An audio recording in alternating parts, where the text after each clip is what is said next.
So the new LEGO 2021 Summer Star Wars sets have been revealed, and I'm going to give my thoughts on them. So the first set we have is the Trexler Marauder, and this is based off of the Mandalorian, and half of these sets are based off of the Mandalorian.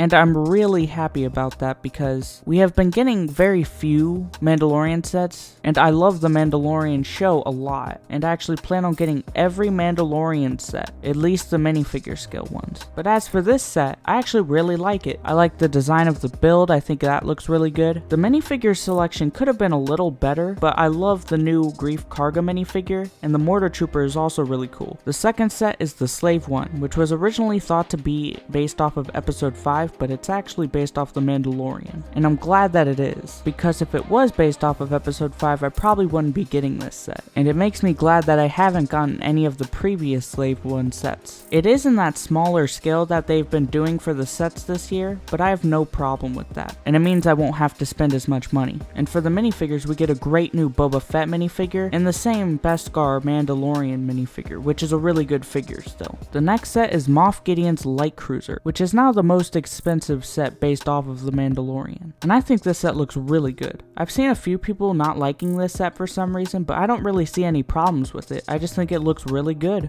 And the minifigures in this set are great. We get 3 new minifigures: Fennec Shand, Moff Gideon, and a Dark Trooper, and I think they're all great minifigures. Next is the Advent Calendar, which is going to be based off of the Mandalorian, which means I'm gonna have to get this. And this will be my first ever Advent Calendar because I've never gotten an Advent Calendar before. And the exclusive minifigures in this set are cool. We get Christmas versions of the Mandalorian and Grogu. Now onto the sets that aren't based off of the Mandalorian. First we have the Duel on Mandalore, and this set doesn't look like how I expected it to, but that doesn't mean it's bad. The builds aren't the best, and I think this could be the weakest set of this wave, but it is a cheap set, so it'd be nice to just get for the minifigures. The Ahsoka minifigure isn't new, but this is a cheaper way to get her, and the Darth Maul figure is really good. The next set is the Mandalorian Starfighter, and I'm so glad that they're releasing a new version of this. I really like the design of the ship in general, and the minifigures in this set again are really good. All 3 minifigures in this set have great printing all around, and the Gar Saxon minifigure has a cool new helmet piece. And the last set is the Bad Batch Attack Shuttle, which I already talked about in another video, so if you want to see my thoughts on that, you can go check that video out. So overall, all of these sets are really good, and this might be the best wave of LEGO Star Wars in a long time. I am definitely getting all of the sets based off of the Mandalorian, and the sets based off of the Clone Wars and the Bad Batch, I might be getting those too. They're all just so good. I've just never liked a wave of Star Wars sets so much. Usually in a wave, I would maybe get one Star Wars set depending on what there is, but I kind of want to get all of the sets that are here, so I can't wait.